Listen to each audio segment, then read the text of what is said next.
Oi! Hoje eu tô aqui no telhado verde da casa de taipa de pilão. Olha aí, já tem substrato, já tem grama numa parte do telhado. O Mário tá ali molhando as plantas e a gente vai mostrar hoje então como foi o passo a passo para fazer esse telhado verde aqui. Bem-vindo, bem-vinda!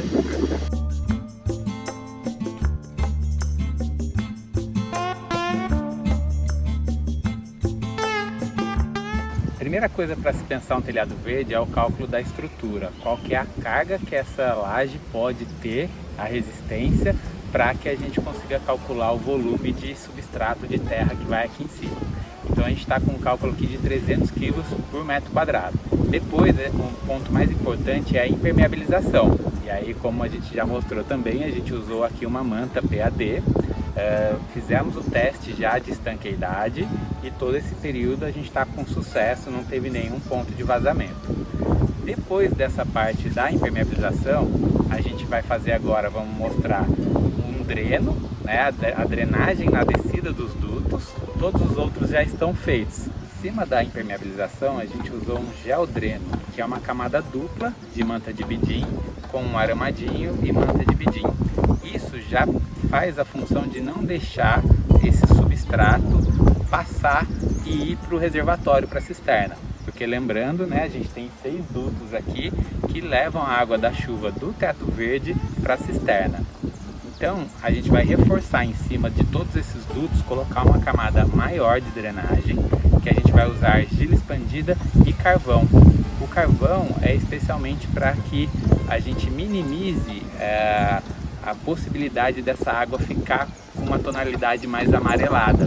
Isso acontece quando a gente tem um substrato normal por conta da argila, e no nosso caso aqui também, lembrando que a gente está usando um substrato não convencional, é um substrato do resíduo da produção de shimeji e shiitake.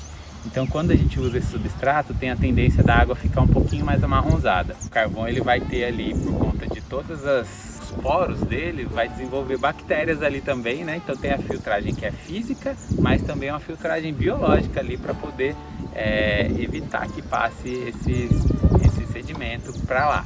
E a gente já está usando a água da cisterna.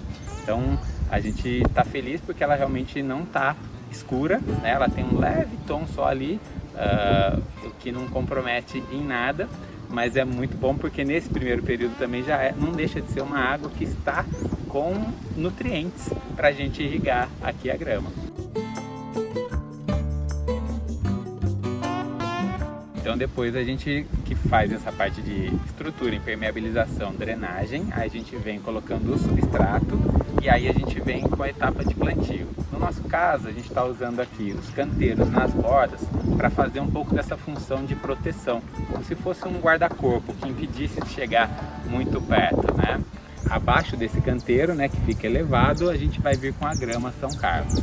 Um ponto importante é que para um telhado verde fazer a sua função plena de conforto acústico e térmico especialmente, a gente tem que ter pelo menos uma camada de 15 centímetros de altura de substrato. Menos do que isso funciona, mas não garante tanto essa principal qualidade de se ter um teto verde, que é minimizar a temperatura interna da casa, da edificação. Então aqui a gente está com 28 centímetros no canteiro elevado e 20 centímetros de substrato onde a gente colocou e está plantando a grama.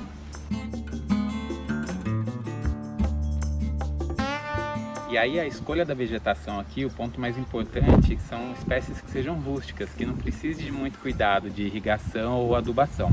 No nosso caso, inicialmente a gente está usando aqui o agapanthus, as babosas, mas ainda vão vir bela emília, grama amendoim, azulzinha, lantana, um mix de cores aqui e plantas que atraem bastante borboleta, beija-flor. Em relação ao cuidado com o sistema radicular, o nosso principal cuidado aqui vai ser justamente de tempos em tempos ficar atento se não tem nenhuma espécie de árvore nascendo aqui, que pode vir pelo vento ou por passarinho. O problema aqui realmente vai ser se nascer uma árvore e a gente não perceber ou não intervir e tirar. Essa árvore ela pode danificar tanto pela raiz pivotante, mas especialmente também em relação à carga e tamanho. Em cima do abrigo da caixa d'água a gente também tem um teto verde, só que ele ficou com uma altura menor. Então a gente já colocou o substrato e ali a gente escolheu o mini boldo, o boldinho, porque ele é uma planta que tem essa característica de ser suculenta, né? Então armazena bastante água nas folhas e precisa de pouquíssima irrigação. Depois que ele pega, ele se alastra com o mínimo de irrigação da nossa parte, né, de necessidade de água, e também ele vai pender ali com as florezinhas lilazes. Então tem essa proposta que a gente pensou aqui também dos tons de cores, né? Então tem o agapanthus azul, a lantana amarela e o miniboldo lilás ali em cima, que no futuro vai contrastar com a flor laranja da babosa. Legal, e como que vai ser o acesso aqui, Mário? Que a gente tá aqui para explicar para as pessoas, o telhado fica na altura da rua, né? Exatamente, no fim das contas o telhado é como se fosse a nossa fachada e ela se integra com a paisagem. Essa era a nossa intenção, né? De um quesito de sustentabilidade, de integração da casa com o ambiente, né? Então, além da gente estar usando um material daqui do próprio terreno, a gente também tentou criar essa integração para que a casa não fosse um impacto visual na paisagem. Então a gente consegue ver da rua que ela se integra, e também a gente fez uma brincadeira, né, com o relevo, onde a casa bifurca do ponto de vista principal de quem chega do sentido da rua, a bifurcação da curva da casa pega exatamente naquela depressão ali do relevo. E o acesso ele vai ser feito na altura do talude.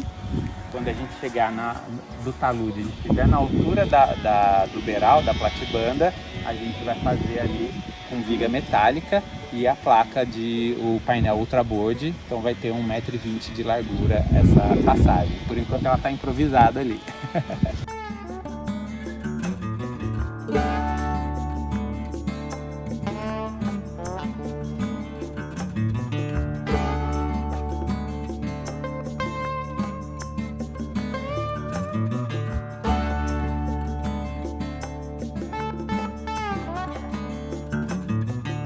Recapitulando dos principais benefícios, né, de se ter um teto verde.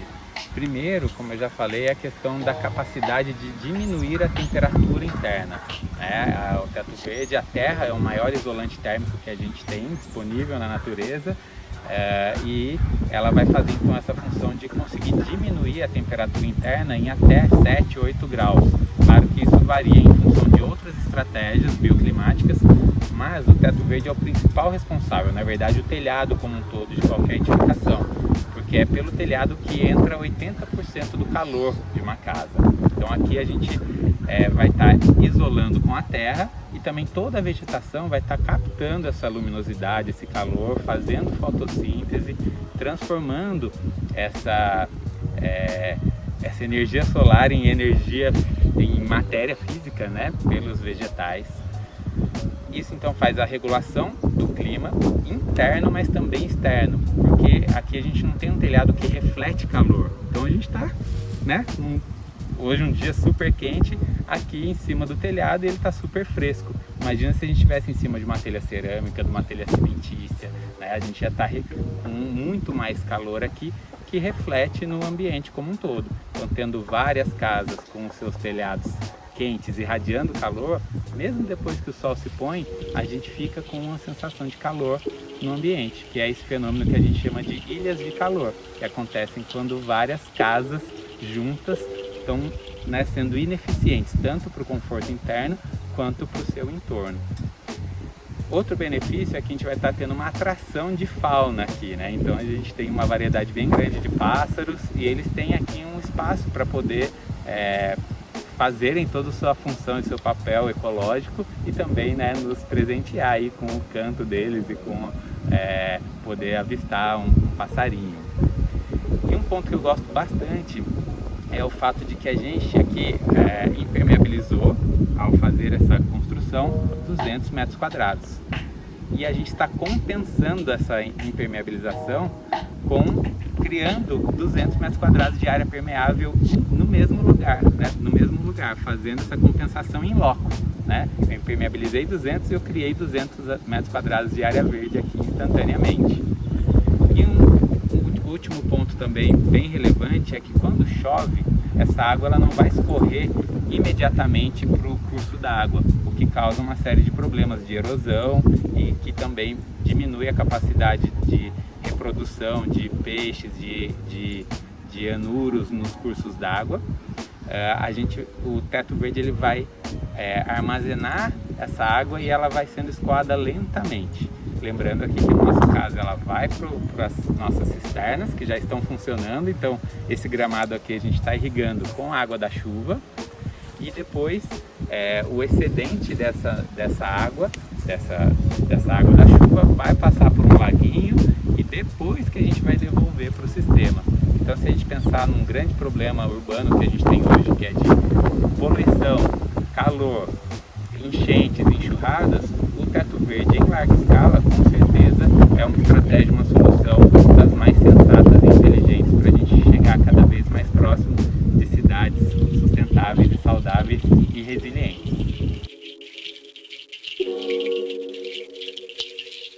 Bom, então com toda essa preocupação que a gente tem aqui de implantação da casa no lote, todas essas nossas estratégias, né, de fazer com que a casa seja o mais integrada possível, a gente ainda vai ter a solução do tratamento dos muros.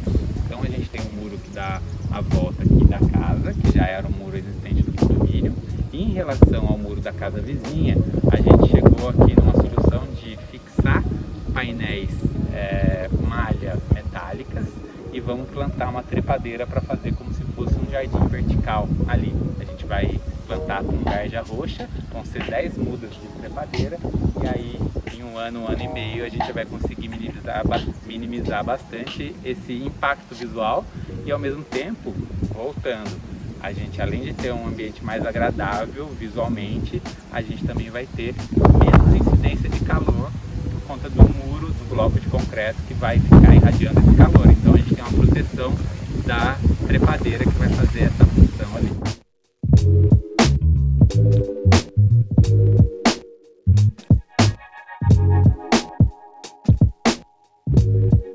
Muito legal, né? Me diz aí que telhado que você pode sentar em cima às 4h30 da tarde, num dia de muito sol e curtir, ventinho batendo, olha, não está queimando a mão, está um gramadinho. Adorei esse telhado verde, queria muito ter feito em casa, mas o engenheiro me desmotivou, disse que não devia fazer, porque daria muito trabalho, daria muita manutenção, nada como informação, né? Você tem vontade de fazer o telhado verde, não desista, telhado verde sim, olha aí. Os benefícios são muito maiores de qualquer trabalho que tenha na hora de fazer um telhado verde. Um beijo e até o próximo vídeo. Coloque aí nos comentários o que você achou. Até!